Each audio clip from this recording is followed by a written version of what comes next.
Welcome to the Health Fix podcast, where health junkies get their weekly fix of tips, tools, and techniques to have limitless energy, sharp minds, and fit physiques for life. Hey, health junkies. On this episode of the Health Fix podcast, I have Katrina Starr back on. Katrina is a coach, but not only that, she has a special gift to help people to connect with others and themselves. And we are going to be talking all about connection, since unfortunately, it seems that many of us have lost our connection with ourselves and being able to connect with others, our children, our family members, and even our partners. And so we're going to be going in deep to connect today and talk about what it takes to build connection this day and age. All right, let's get into the podcast. Hello there, health junkies. I have Katrina Star back on today, and we are going to be talking about probably one of my favorite topics, connecting, because I have loved people since I was a little kid and loved connecting with people and chatting with people and just being able to, I guess, feel and understand other people. But unfortunately, in society, we have some trouble even connecting to ourselves. So Katrina and I are going to be talking about that today. So Katrina, welcome to the Health Fix podcast.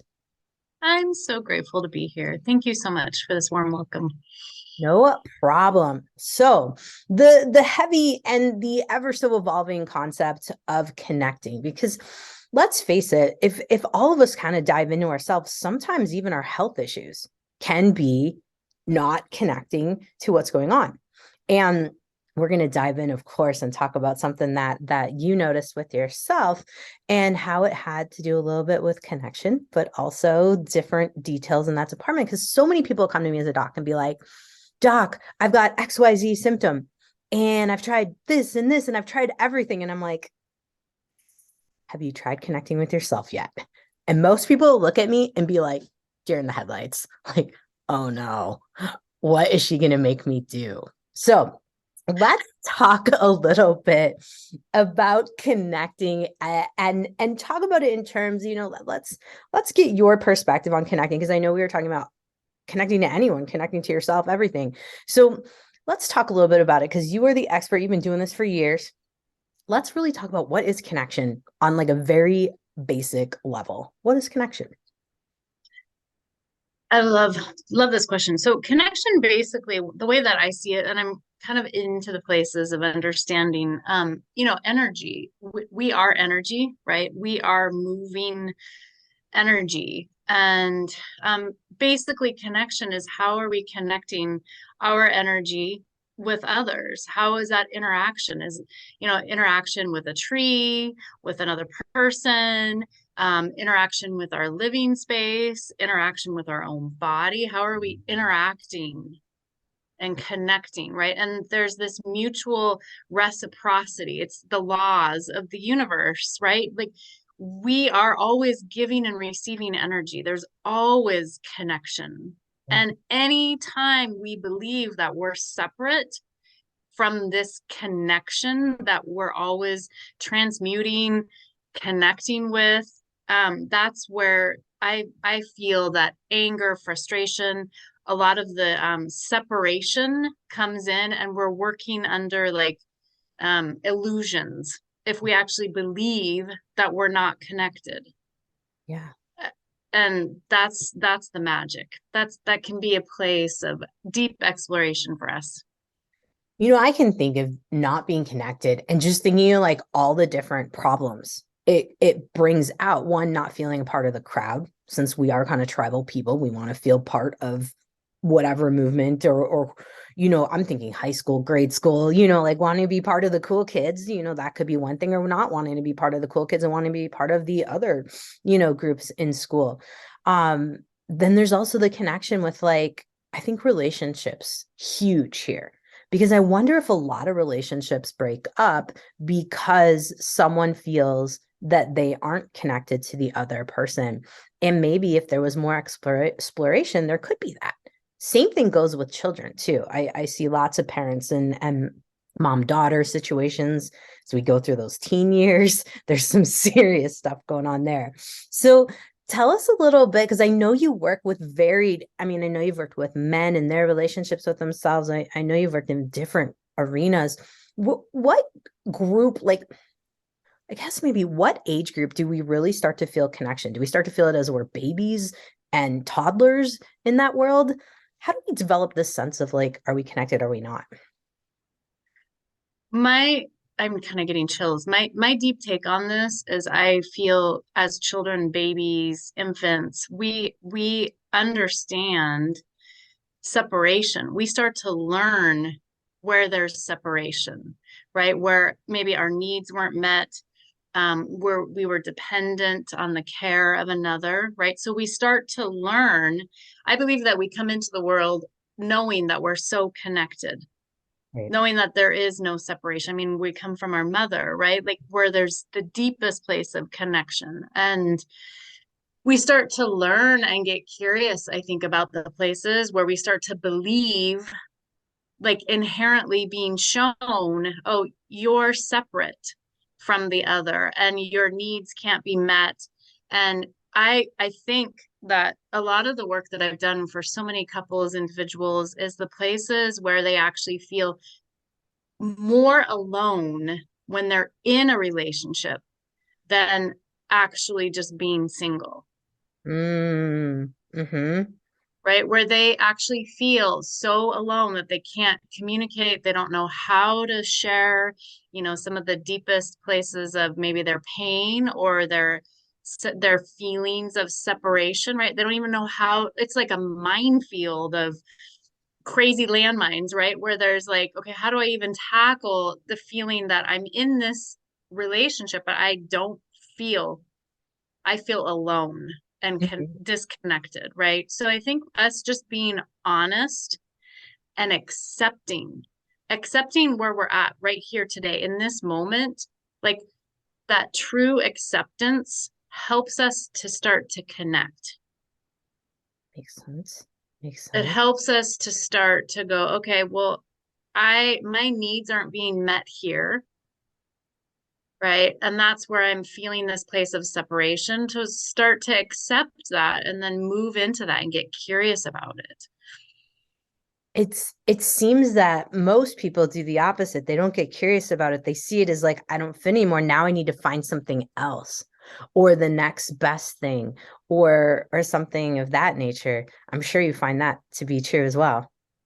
Oh, that is like, and let me tell you, that is just perpetuating the aloneness.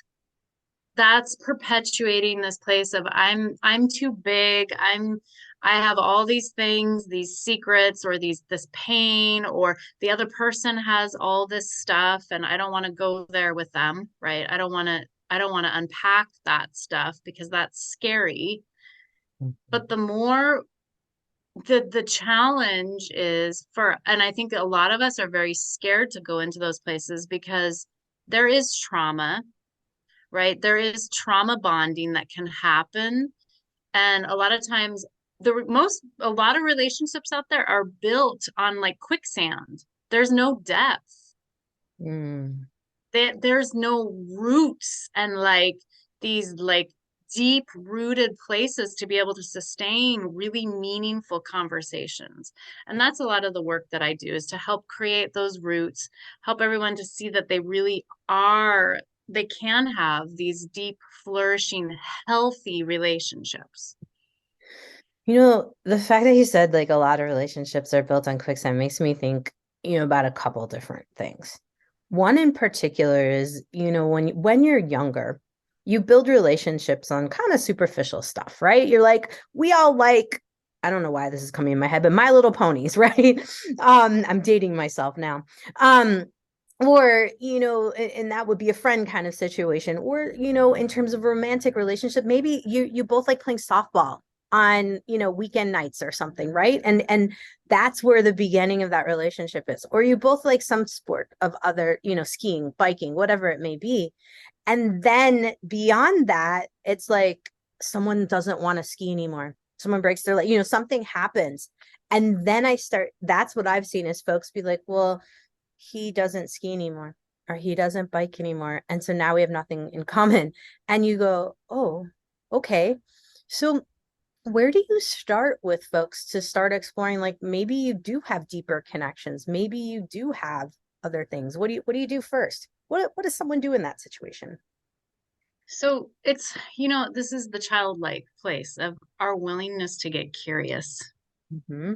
Are you willing to cultivate and to start to get curious and to go into places of like, oh wow, I had no idea that this, that my partner or my daughter, or this is for any relationship, right? Like I had no idea that they actually genuinely love this one thing. So it's about getting curious, bringing in that childlike curiosity and putting to the side what we think the other person is. Mm. Putting that, like just saying, okay, you know what? I actually appreciate and actually really honestly respect this connection that we have, and I'm willing to get to know you better. And this can be for any, like I have a 3-year relationship right now, and it's still like, I'm like, wow, my mind is blowing up with like realizations that I didn't even realize that he likes certain things, right? It's like I can see where our personalities are so different. And it's like, wow, I didn't see that before because I'm willing to like get curious. I like that, the willingness. And when we start to allow curiosity, when we allow genuine curiosity, genuine, like not just like, okay, I'm going to pretend that I'm curious. Like, That'll work. I'm going to just ask some questions and, kind of pretend that I'm curious. Okay, you answered. Okay, great. Now let's just move on. No, but like genuine curiosity, like being willing to be present and sit with them and see what happens from that. You could be surprised as to what evolves. And these deep connections do take time. That's kind of my work with the quantum intelligence. It's places of subatomic energy. We're connected in so many ways we never thought. We're connected to our partner in ways that we could never even really imagine. And it's about allowing curiosity of how we actually are connected to them. Interesting. So a lot of people might be thinking right now, like, Katrina, what is subatomic quantum? What? Like, what? Tell us more about that. Like, what is this stuff? Is this vibes that we feel, or is this, the energy? Like, what? Tell us more, because I have a feeling some people are like, sub what? Who? Huh? Who? What? Yeah, I know I probably lost a few of you. That's okay. And I probably, like, some ears probably perked up and went, oh, whoa, what's that? Right. Yeah. So within us, we have energy, right? And we have particles. We're made of DNA. We have things communicating within our bodies, right?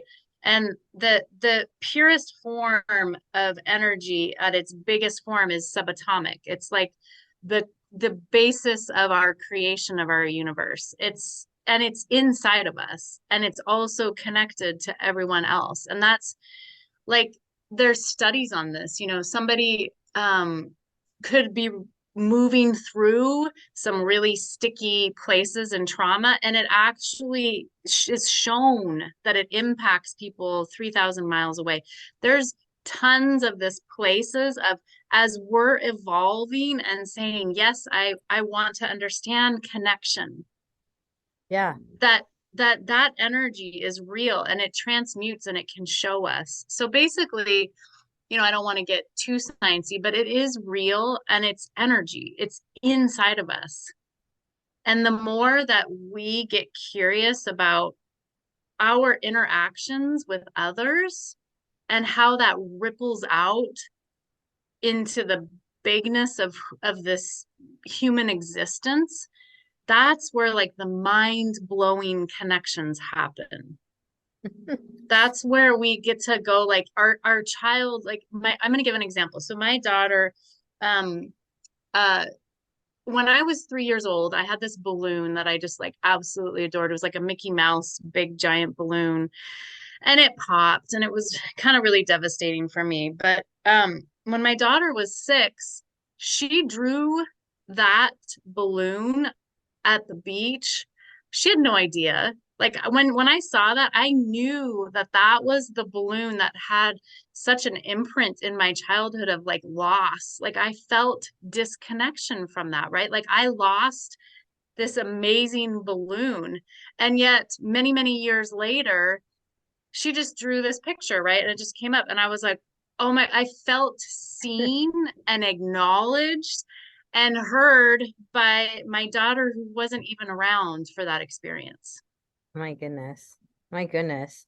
Those things are really cool. Those kind of experiences where it's like, I mean, a lot of people will kind of blame them on like deja vu, right? Like, oh, it reminds me of this. But I think we should acknowledge these kind of things and explore them a little bit more to kind of see how we can connect, back to different things and forward and how it kind of all interplays. So speaking of your experience with your daughter and how that kind of played out, now you also recently had a rash that you had noticed that it wasn't going away for a while, and then in December it finally kind of went away.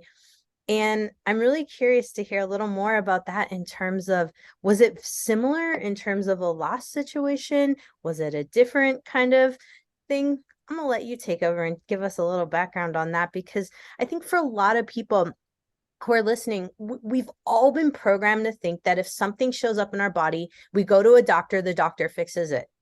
But I'm trying to break that mold of like, no, no, we have the ability to take care of certain things. Like if your leg's broken, okay, different story. Trauma, like leg gaping open, blood squirting everywhere, different story. Go get emergency care. But things that show up over time, there's something to it. So tell us a little bit about that rash. Tell us a little bit about how connection helped you to be able to resolve the rash. Oh, I love this. So this rash was actually, I mean, in the big picture, it was actually because of a connection, right? Like the original root of it, was stored emotions and anger and rage around my boundaries being crossed as a 5 year old.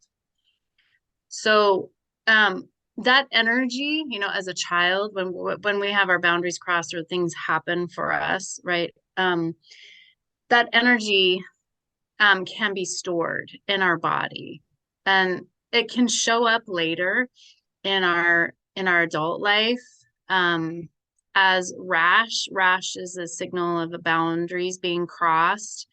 It can also show up in many different ways because it's energy stored in our body. That emotions, those emotions from that event, um, it can be stored. So 5 years ago actually was when I experienced a disconnection, um, a moment of like real abandonment, where it triggered that deep, like long ago memory.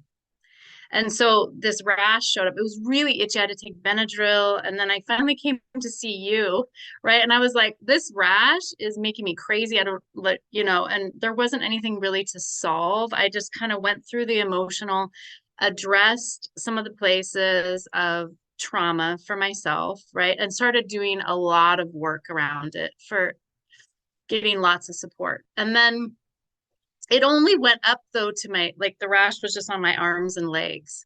And it never like, I felt like it was supposed to rise up out of my head and just release. And it hadn't done that until it got activated again back in December. I had another abandonment experience. And so that feeling of disconnection triggered that original trauma that still hadn't fully risen out of my body. And so I had I looked like a boxer after a bad match. Like my face was, and it's because, in that moment I don't want to scare people. Like I I didn't have the container of support that I thought. So usually when we're healing trauma, it doesn't have to manifest like a big scary rash. Mhm. If we have support from someone who really understands trauma, it doesn't have to get like that. I got to kind of experience what it was like to not feel supported, and have some abandonment come up for me to be able to really allow that rash. And there was rage, anger, like my face was hot. Like I just let all this stuff just had to like come out. Mm-hmm. And there was nothing to fix, right? It wasn't like I needed to go to the doctor.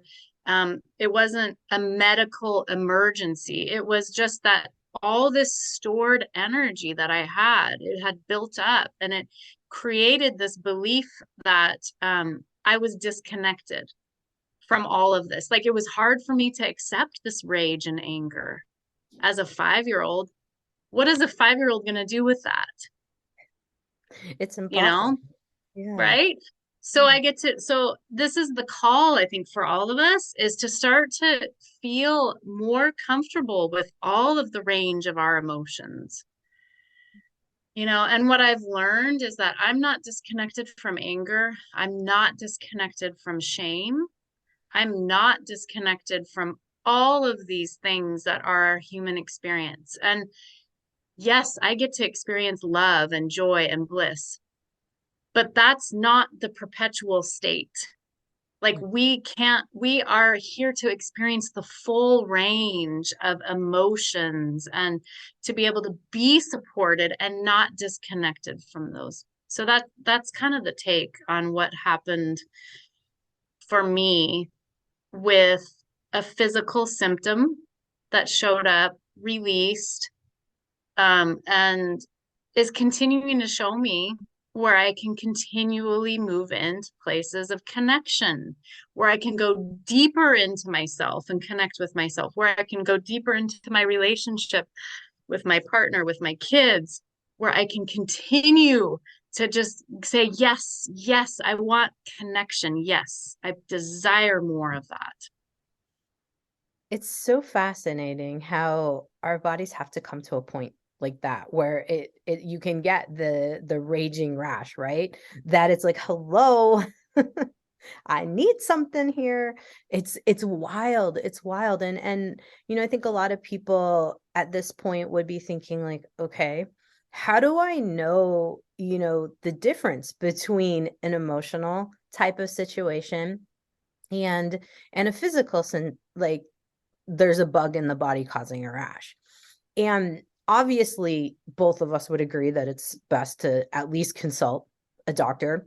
And when it gets to the point where they're like, I got nothing for you, this is when I will definitely be like, okay, we got to go to emotions. Now, I have a question for you that's an interesting one that I kind of ponder about diving in deeper. A lot of people, because I know you work in group programs and things of that nature, a lot of people at first will be really hesitant to kind of dive deeper because they're going, what am I going to find? And how is my reaction going to be? So will you talk a little bit about how you ease folks into kind of connecting with themselves and really exploring things where it's not so scary of like, am I going to cry for days and can't stop? That's legit. You've probably heard this. Women in particular will be like, what if I start crying and I can't stop? I've heard over and over again. I've even thought about myself too, actually. So anyway, I'm talking too much again. Tell us what's your way of like easing in with folks? Oh, I love this question. Thank you. First of all, I in the places that I like to work with, it's always about permission. Always. It's all you all of my clients I always ask for permission. And there's nothing that we won't like I can't see or hear or tune in to anything that they're not willing to show. Like I'm very respectful of boundaries and places of what is comfortable, you know, and I'm also just really holding that place so they can relax. So in a lot of times without support is actually more terrifying. It can be more devastating to not have support to navigate these things. Whereas when you're actually in a place of genuine support, your system can start to settle a little bit, right? Your central nervous system can start to go, okay, I feel safe. I feel heard. And I think this is where I focus is connection coaching. Like I'm really in that place of really creating a strong foundation for the interactions that I have with whoever it is that I'm interacting with. So it's trust building, it's empathy, it's active listening, and it's creating um, a very personalized experience. And I think that actually allows us to realize I don't have to be stuck crying for days because I know that I can ask for support. If I'm feeling that place of this deep stuff, right? I can ask for the support and say, hey, do you have any is there clarity here that you can offer? Is there something that I don't see that you can help me to see? And I, yeah, I would say that the stuck for days is when we don't have support. If we're crying for days, that's when we don't actually have support. Thank you for sharing about that because that's really, connection is so fascinating to me. And one of the things I was really thinking about is connection with younger folks. I feel like younger kids, let's put it that way, teens, even this day and age. I mean, as a 40 mid 40s lady, old lady, maybe to some of the kiddos, I feel like I am disconnected from them. But at the same time, every teenager that I've tried to talk to is literally buried in a cell phone and is like, doing whatever they're doing on the phone. And I feel like, are we going to end up with a society of kiddos that can't even say hi to someone on the street? It's mind blowing. And I know you have kids. So I would love to hear how you're working with your kiddos to connect better, because I think a lot of parents at this day and age have just been like, I don't even know how to connect with my kids anymore. I love this question. So I want to share something as what's possible Mhm. for kids. Um, we were in Sedona like a week and a half ago, and my kids are very aware of emotions. Obviously, they've been picking up on a lot of the things that I do, and so we work through a lot of this together. And so, um, there was this moment when my son was, he kept, I wanted to go see and go out and do this amazing walk, right? And he was like, no, I'm tired. I don't want to go. And then he started getting angry. So, he's a 9-year-old boy. This is typical, like navigating places of anger. And, um, and so that happened, like a couple different things happened. Like he wasn't getting what he wanted, right? In the way that he wanted it, right? And so that can bring up anger for us, right? We're not getting the thing that we want in the way that we want and when we want it and how we want it. And and I so, can relate that to now too. right? For all of us. And so this place of realization, and then there was like two other things that had happened. And then finally, later that night, he had this just awareness. He was like, oh, I I'm actually sad. Like there's actually grief and sadness underneath my anger. And he just started crying. He just started, and my daughter immediately opened up the space of like really connecting with him in his heart and just like witnessing him, Mm. right? And just like letting him know it's okay. It's okay to cry. It's okay to show that vulnerable place, right? Um, and we didn't have to figure it out. We didn't have to figure out what he was crying about, what he was why his tears were coming down, right? There was nothing to figure out. We just let it happen. And in that space, it was so magic. He felt, just seen, acknowledged, and heard. And then later that night, it rippled to my daughter. Um, she was in her head, right, thinking about things, ruminating. Like, she felt like a lot of different interactions with people that day where it felt off, and she didn't feel like she could really connect with them, and it would created frustration in her.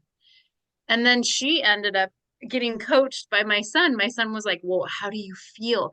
What does it feel like? What's the sensations? What's happening for you? Like, and he was like totally in his like little like inquisitive curiosity, right? It's that place of curiosity of like just, okay, what is it like to feel that frustration of not connecting?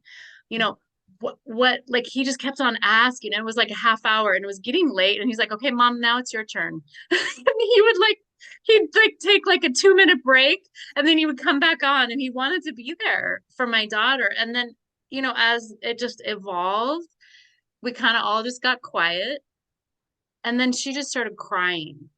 Like she just had this cathartic cry, this just emotional like release. And um I think that's one of the most extraordinary things that we can do as humans, to offer places for the other to just melt, to be themselves, to show fully up, to not have to figure anything out, but to just be there and to connect in that way.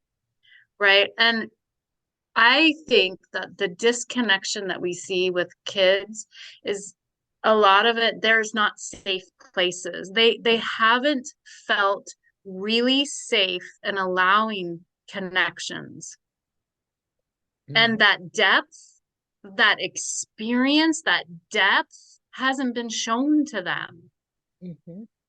Mm-hmm. And how are they going to do it if they haven't been shown or if they haven't experienced it? So it's really our charge, our call to action is to be able to feel safe within ourselves as adults, and to be able to see a child or somebody who's younger who's experiencing different things, right? And to allow safety for them, Mm-hmm. to Mm-hmm. allow them to be seen and heard, and that there's nothing wrong with them, right? There's nothing to fix. They're already whole and perfect as they are.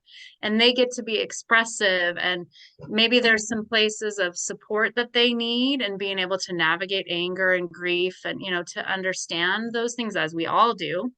But I think when we genuinely can honor children for who they're trying to be strong, but let's let them be soft. Let's let them have places to just kind of put their armor down and to just be curious and not have to show up in these places of like the quicksand, the surfacey stuff. Let's let them drop in and feel safe and held in those places. I think that's where the major change can happen for us. Wow. I agree. I agree. I mean, I look at my own childhood, and my parents, they did the best they could, with the resources they had and the information, right, that they did in terms of understanding emotions and things of that nature. And when I started to have some interesting, kind of like depression, anxiety, it was mostly anxiety, like panic attacks and certain things, they just put me right to a counselor. And a guy who was in a religious, like, I don't know if he's a deacon or what, but I'll just put it, maybe it was a deacon. And I was like instantly intimidated and instantly like shut down. I was like, I'm not talking to you. You're a dude and you don't look like my grandma. But if you look like my grandma, I might talk to you because she's safe. And I realize that now, right? But back in that time, all I did was battle with my parents because I'm not going to this dude. He's creepy. He did not do anything weird to me. Nothing happened. But I can see where a lot of us, especially the teenager parent relationship, can really fall apart. And then it carries into the dad. Because in my family, my mom and I, for years, did not like each other. Like legitimately were basically quite rude, almost like sisters that didn't like each other. And my dad tried to just avoid us both. And so it turned into a family that didn't talk to each other, even though we would hang out and we were cool hanging out with each other, but like no one really talked about the real situation. And so I love that you're working with families, and working with partners too, to try to help get the connection reestablished between everybody. So I'm curious, how do you bring everybody together in terms of to work on connection? Do you start with one person? How's it work? Give us a breakdown of how you work with folks and families or partners, or I'll let you take over. So usually, like I've worked with families with young adults in their 20s, right? There's the usual challenge is growth Mhm. in that type of situation, and that can bring up a lot of anger. So there can be very destructive patterns in those types of situations. So I would say that the place usually of the invitation is if someone resonates with the energy that I'm holding the space, the connection, my style, usually they'll reach out, right? Usually, typically it's the woman that reaches out and says, "Hey, I'm struggling. I need support." Or my relationship is not where I want it to be, or maybe it's my child who is really in a desperate situation and I don't know. I've tried everything and it's not working. So those are usually the avenues. There's different ways to navigate it. That's where the personalized plan comes in. And that's why a lot of my clients love working with me, is because I really tailor the personalized place, right? You can absolutely work in a group setting if that feels more comfortable. A lot of times for men, the group setting I've noticed doesn't feel comfortable. And so the one-to-one is where a lot of deep, major awareness and how to really show up for themselves in their relationships, right? It's really about them owning what they're capable of and the amount of love and connection that they can offer. And so it's really something that comes, I think that, when I'm working with people, it's like this, like, yes, I want this. Mhm. Like, I want connection. I will move through these places and know that I'm supported with Katrina, um, because I trust that. It's like a deep inner knowing and a trust that happens. And it's just cultivating that trust. It's cultivating that relationship. And then however it unfolds in the place of coaching for, if it's a couple that is like in crisis and they've tried all the coaching, they've tried all the places of therapy. One of my most amazing ones was 10 years of help that they reached out for. And they were finally like, I think we're done. And I was able to help them. And they are now like traveling, doing things together, totally thriving as a couple. But we were able to break through some of those things in their relationship that they never thought they could break through. Wow. And a lot of it was anger. And the deepest place within a lot of relationships is anger and resentment. And a lot of people don't want to say the thing that's just like driving them crazy, and because they don't want to break the relationship, right? So it's really about having a container that's safe for self-expression, to be able to really see what the resentment or the anger is really about. Because what we think it's about, it's usually not about that. Isn't that funny how that works? I find that, when I ask myself questions like, and I'll use anger with my husband, for example, because I mean, those things happen. And I'll be like, why am I so angry? And superficial, it'll be like, he didn't take out the trash or something really superficial, right? And then when you go deeper and deeper, you're like, oh, actually, kind of has to do with me. And then you're like, oh, always comes back to me. But I love that you're acknowledging that, because I think for so many people it is a thing. The anger is really huge. And I've been told over and over again when I've done energy work, like now I think it's better if I haven't had any energy work done in a while, so I need someone to tell me what my barometer is right now. But I used to be a very tightly wound angry person, which is strange because on the outside you do not see that whatsoever, but apparently I was very angry and I had no idea. So I think what I'm trying to say here is you probably have a lot of people that come in and go, I'm not angry. No. Tell us a little bit more about that one. Because that Oh was my me. gosh, I'm so glad we're talking about this because that was me too, right? In my 20s, oh my gosh, I was like the partier. I did, the 20-year-old stuff, the rebellion, the all the different things, right? And then it wasn't until my late 30s or my early 30s that some family member was like, "Wow, you've always had a lot of anger." And I'm like, "Huh? What do you mean? Like, that's not, no, I don't have anger.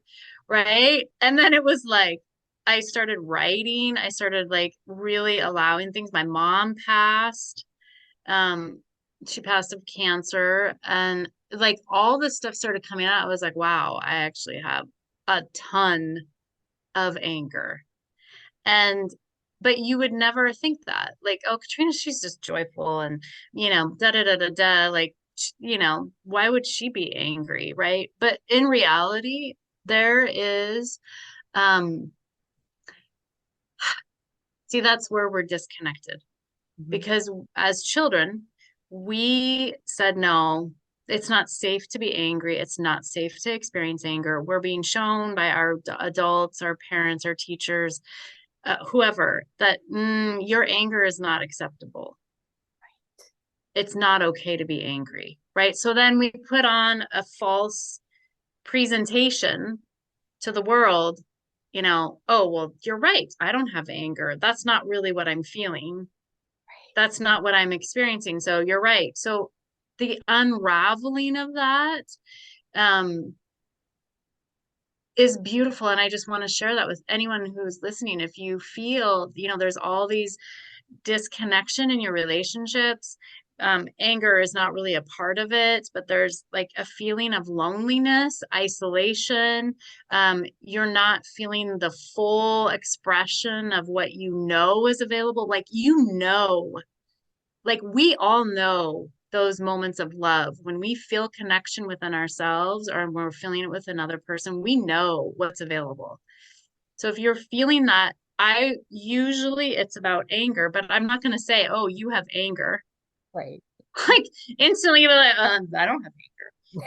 Oh Right. no, Shut not down. me. I don't.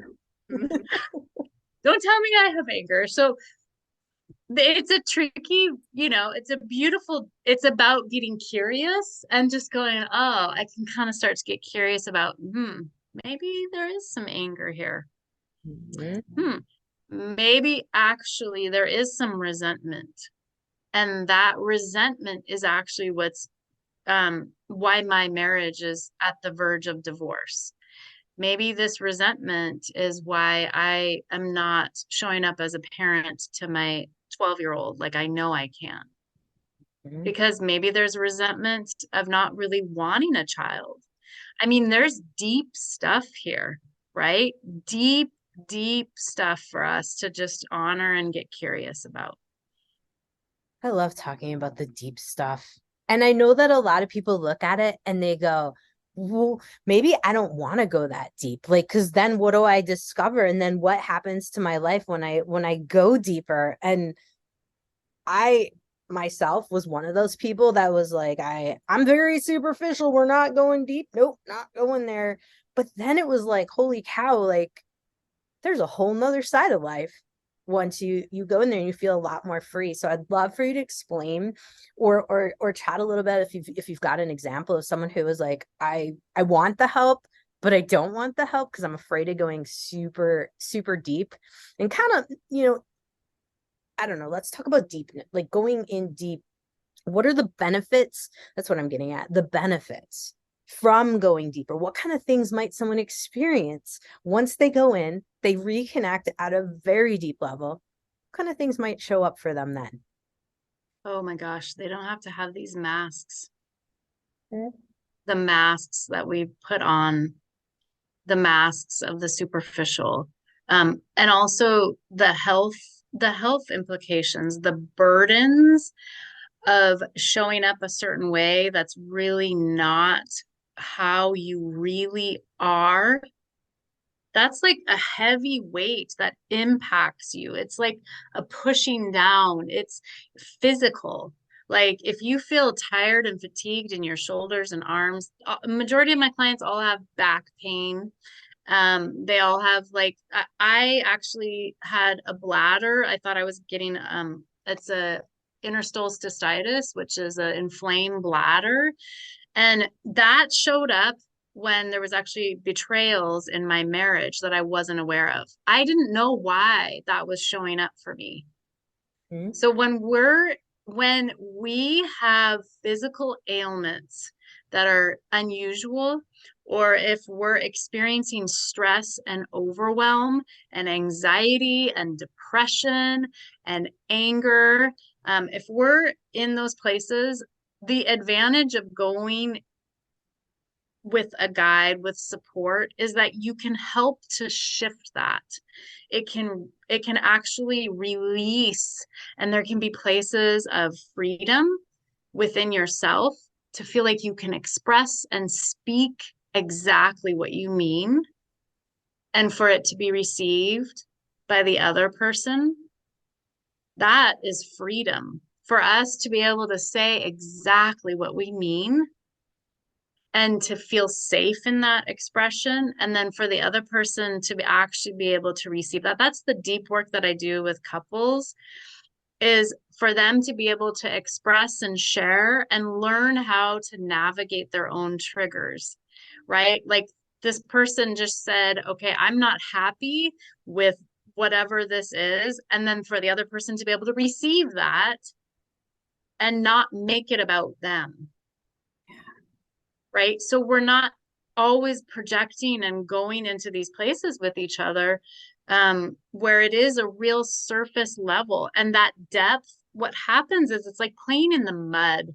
It's like when I went to Thailand, we were at the conservatory for elephants and helping to take care of them, right? We really felt called to just be a supportive place for them, and to go into the mud was joyful. It was like this place of experiencing all of the range. So I would say when we go deep, it's just about experiencing more that life has to offer. It doesn't have to be scary. What's scarier is the overwhelm, depression, grief, stress, disease. Um, that's scary. That is what you take to your deathbed. And in the last days I witnessed with my mom, she's like, man, I wish I would have spent one more day in Glacier National Park. Like these things that she wanted. I think when we don't address the depth that's possible in our life, when we get to our place of our deathbed, it's going to happen for us. Like our body has to release stuff. Like our body is going to release things, right? So do you want to deal with it now, or do you want to deal with that stuff on your deathbed? That's pretty profound. And having had a mom die of cancer as well, I think we both kind of have seen it firsthand as to a life that didn't get to live the full extent. And I truly believe that my mom's cancer was because of a lot of anger and different things that had happened in her life that, yeah, she never released. And so I think it's profound for folks to think of it that way, in terms of what can you do now so that the rest of your, however long your life may be, you live free. Huge. That is a freedom that is, there is no price you can put on that. There is that type of freedom. I mean, I saw it in my mother's eyes. The things that she wrestled with in her last year of life was like a huge wake up call for me to go, I'm not going to that trajectory. That is not where I'm going. Mm-hmm. I desire to be in these places of deep connection with myself, with all of the people around me. I desire to cultivate and get curious and get playful and messy and really allow this lived experience. And I think there's this one thing that came up. For most of us, the joy, I think Brene Brown talked about this. Joy is like one of the most terrifying things for us. And I just did a course for people called Unleash Your Joy. And what happens when we really touch joy is actually an access point for us to heal trauma. Mm-hmm. And so do you want a joyful life where you embrace all of it? You embrace the anger, the grief, the sadness, the dis-ease. You can live a joyful life and experience all of these frequencies and colors and textures, right? You can do all of that and also be really honest with accepting your anger, accepting shame, understanding what it is, how to transmute it. And it's an invitation to play in this life. Ooh. It's an invitation to not think of it like, oh, I have to do all that. That's terrifying. I don't want to do all that. But it's worth it. It is worth every amount of energy, of investment, of time to do that work. It is absolutely, you don't know until you know. It's true. It's true. And that's the one hard part that I would say about this work and getting folks into it. But once they're around others who are like them, who are experiencing opening up, it's like you never want to go back, and you want to hang out with people that understand what it's like to live a free, joyful, and just be you, like get to be straight up you. It's precious. Okay, you get to be straight. And you know what? I would say the most powerful thing in all of this is that we're shedding manipulation as a collective. When we say, yes, I want growth, yes, I want to be able to experience more, we are actually saying, you know what? I'm letting go of the ways that I manipulated circumstances, experiences, relationships. I'm willing to let go and let that not be part of who I am. And that's a huge thing for us as humans to recognize, wow, these masks that I have are actually about manipulating a certain situation. And to just go, wow, what is that part of me that wants to be loved just a little bit more? What is that? Why do I need a mask to show up?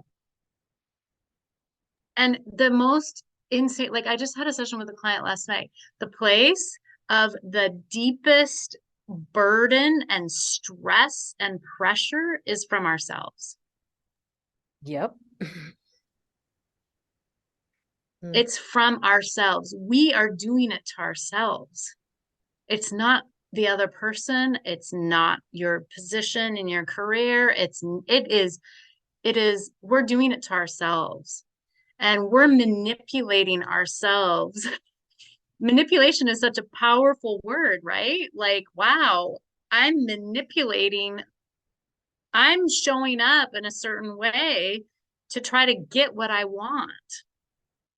I want something from that because I don't believe that it'll come to me in a more genuine, authentic way if I really just show up as myself.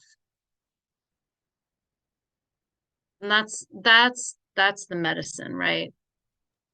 So huge. So huge. Wow. With that, I think we have a mic drop there. And let's talk about your extraordinary relating experience, your program that you can share your gift to help people connect with each other. Because just right there, helping folks acknowledge that it's within you is huge. Tell us about your program. Tell us about what they can expect and how to connect with you. Thank you. So first of all, you can check out my website, katrinastar.com. You'll see all the info there and ways to connect. You can just connect with me on a short call just to see, get to know. I'm super chill when it comes to getting to know all of you. And I'm actually sickened by a lot of the techniques that happen in the industry with sales and marketing. So let's just drop those masks and be who we are and just show up for each other in ways that are real and connected, right? That's so important, first of all. And the place that I've done many, many programs over the 8 years, like lots of different things. What's really come through is I know that I'm here to help people connect. And the extraordinary relating experience is about you being able to connect with yourself, singles, couples, and it's brand new. And so this is a place where we can start to play and get curious. And what I'm doing is providing places of one-to-one support, or it can also be a group program. So if this interests you or excites you, you can message me. I have other offerings that are available outside of that, of course, because it's always personalized. If something doesn't fit, we're not going to go there. Right. But this is an opportunity to work and to see how I show up for you. This is a way to be held and seen in a safe container. So the extraordinary relating experience is I'm unleashing a lot of different ways to connect. You can do the ultimate connection challenge. There's so many different ways to connect with me. Like I am about connection, right? So we're not limited to one particular thing, but I do really want people to understand that there are places that are very specific that we can offer. So the extraordinary relating experience was really born from the place of my own partnership with the man in my life. And I'm like, I want others to know what's possible. Yes. Like every single day, I'm blown away as to the depth and the connection and where it can go. And I want others to know that that's possible in all of their relationships. And so I'm here to show that and to demonstrate that. So this place, reach out, connect, get curious, and see what's available for you. Awesome. I love that. I love the idea. I mean, I just love the idea of helping people connect, because I think if we can help more people connect, we can get a world of folks that are better at connecting with each other and having, I don't know, I just have to feel like society will get a lot better if we can just know how to really connect with each other on a deeper level. It's, we've forgotten how to connect. Mm-hmm. Mm-hmm. And that's devastating. Mm-hmm. Mm-hmm. And the beautiful thing is that we can learn again because we already know how. It's just we've forgotten. So true. So true. Well, guys, you heard it here. We're going to save the world one step at a time here through connection. So, Katrina, thank you so much for coming back on and sharing with us all about your programs, but not only that, the wisdom that you have with connection. And I look forward to talking to you again here soon. Oh, thank you so much. I really appreciate this space today. Beautiful conversation. My pleasure. Hey, Health Junkies, are you feeling just off? Feeling like you're aging a little bit faster than you want to and wondering what in the world is up? Hey, I might have some answers for you and some direction. If you want to chat with me, I am offering complimentary calls right now. You can head over to Dr. spelled out JKRAUSEND.com. Take my quiz, click on the schedule a chat, and let's talk and see if we can get you in the right direction. And if I'm able to help you, I'm going to let you know. Otherwise, I'm going to help you find what you're looking for. Head over to drjkrausend.com and check it out now. Hey, fellow health junkie, thanks for listening to the Health Fix podcast. If you enjoyed tuning in, please help support me to get the word out about the podcast. Subscribe, rate, and review, and just get that word out. Thanks again for listening.